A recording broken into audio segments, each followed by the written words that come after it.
In this video, I will try to give an intuition to the important concept of independence of variables, especially with a view on base nets and HMMs and inference in these. I'll try to give a frequentist intuition into independence of variables, and this will lead us then to hopefully better understand the more important and more confusing concept of conditional independence of variables. So let me draw up a joint probability distribution of variables that we're going to assume are independent. And in my class we have CS students and non-CS students. So there's a probability that any student is going to be a CS student or not a CS student. And we also have tea drinkers and we have coffee drinkers. And there's a probability that you drink tea and you drink coffee. So let me fill out this table with some values. So you can see this is a frequentist approach where I'm just representing these probabilities with amounts of examples. There's some amount of, there's very few, I have more CS students than non-CS students, so there are very few people who are not CS students and who like tea, so this is a probability of those people, and I have double as many CS students, and therefore, and in this case I also have double as many CS tea drinkers than non-CS tea drinkers, and I have 3 times as many people who like coffee than tea for the non-CS people, and it's the same for the CS people. So I'm going to write in all of the probabilities themselves. And here you can see the marginal probabilities for being a CS student is 2/3, and for not being a CS student is 1/3, and for drinking tea is 1/4 of the people in my class drink tea, and 3/4 of the people in my class drink coffee. And we can also see the joint probability distribution, which is half of my class are CS coffee drinkers, and 1/6 of my class are CS tea drinkers, and the same here, 1/12 and 1/4. So what can we say about this? One thing we can say is that it doesn't matter if we look at CS people or non-CS people, the distribution for both rows is the same. It is 1/4 to 3/4. It's both for this row here and for this row here. And it's the same as the probability, the marginal probability for coffee versus tea. And it's a symmetric relationship. If we take only the column of coffee drinkers, the distribution of CS versus non-CS people is the same as the distribution of CS versus non-CS people in the tea column. And this is not a trivial thing. It is only because these two variables are independent. And if you want to formalize this, we would say something like this: the probability of being a CS student, given that you drink coffee or tea, is equal to the probability of being a CS student in general. And this is a symmetric relation. We can say this for any direction. We can say this about the probability of drinking tea, given that you're a CS student, is the probability of drinking tea in general.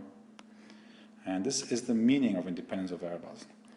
The second thing we can say, which is very useful, is we can say the probability, or the joint probability of, for example, being a CS tea drinker can be computed by multiplying the probability of being a CS student by the probability of being a tea drinker.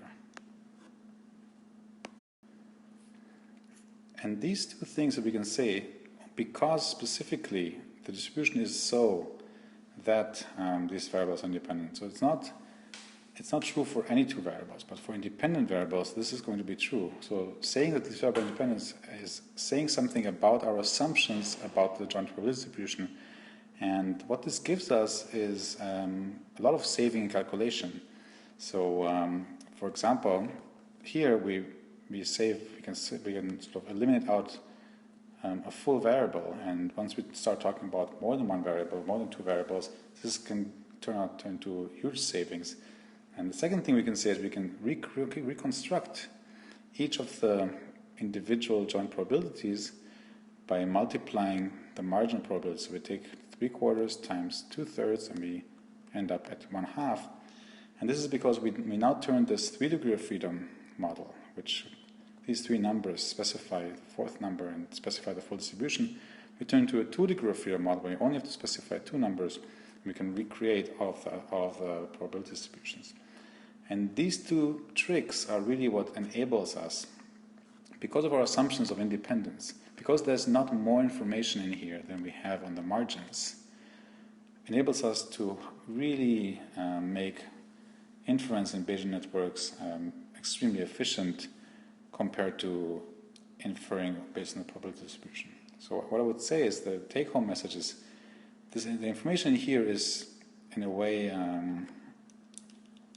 it's degenerate. So this information in here can be reduced to the information on the margins, and because it is structured, it's more structured than being completely open-ended or random. Let's see what would happen if this assumption was not true. What if the variables were not independent? We're going to put in a new distribution of variables. In this case, we'll kind of assume that CS people just like drinking coffee more than other people that are not CS students. So you can see the situation. CS people are predominantly coffee drinkers, whereas the rest of the population is kind of 50-50 on it. So what we can see is that if we know what slice we're on, we now know something about the distribution of these variables. And the distribution is not the same anymore. So the distribution for non-CS people is 50-50, but the distribution for CS people is, let's say, 90-10. So the probability distribution of this variable is dependent on which part of this probability distribution we're in. And this is also intuitively what enables us to do Bayesian inference, because we can say that knowing something about this variable gives us information about this variable, and it gives us a lot of information actually in this case, because knowing this tells us whether this probability distribution is even or biased. In other words, there's more information in here than just the marginal probabilities, and none of these rules apply anymore. We need to know all of the joint probabilities to really have all the information. And again, notice how this is symmetric. Let's say we know that somebody's drinking coffee. We now know more about the probability that they are a CS student. It's going to be sort of roughly 50% according to this graphic. If we know that they drink tea, there's a much higher probability that they're non-CS students. You can see that the fact that the conditional probability is not equal to the marginal probability enables us to do inference based on the evidence. Let's say the evidence is what they drink, because it gives us information about the probability of the other variable. And this is a situation where variables are not independent, and in a Bayes net it would look like this versus just disconnected independent variables.